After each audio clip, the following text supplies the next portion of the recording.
ఏంటి ఏం కర్రీ అని అర్థం కావట్లేదు కదా! ఇప్పుడైతే ఇందులో ఆనియన్, పచ్చిమిర్చి, అల్లం పేస్ట్, పసుపు ఇవన్నీ బాగా ఫ్రై చేసినాక మేము చికెన్ తెప్పించుకున్నామనమాట. ఆ చికెన్ కోసమైతే ఈ ప్రాసెస్ మొత్తం అయితుంది. ఇందులో ఏంటి స్పెషల్ అంటే ఈ లెగ్ పీసులు కంపల్సరీ మా ఆయన నా కోసం, మా పెద్దోడి కోసం అయితే తెప్పిస్తాడు. ఎంత ప్రేమో! ఓకే. ఈ ప్రేమలు పక్కన పెట్టేస్తే నేను రీసెంట్‌గా ఇక్కడ నాకు తెలిసిన వాళ్ళల్లో ఒక ఫ్యామిలీలో అయితే చూశాను. వాళ్ళ కూతురు ఇలా బయటకు వెళ్తూ పిల్లల్ని చూసుకోమని చెప్తది వాళ్ళ మదర్‌కి. వాళ్ళ మదర్ ఏమో ముందు సరే అంటది. వెళ్ళిపోయాక నా మీద పడేసి పోయిందమ్మా అని చెప్పి అని అంటుందంట. అంటుంది కూడా. నాతోనే అనింది డైరెక్ట్. అలాంటప్పుడు ఎందుకు చూసుకోవడమో ఏమో మరి. అలాంటప్పుడు చూసుకోకుండా ఉంటే అయిపోతుంది కదా!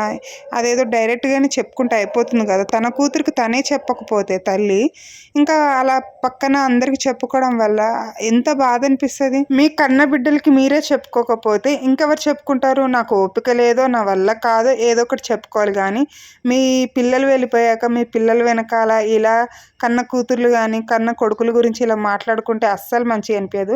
మీరు గూడా ఇలాంటి వాళ్ళని చూసారో లేదో కామెంట్ చేయండి. అండ్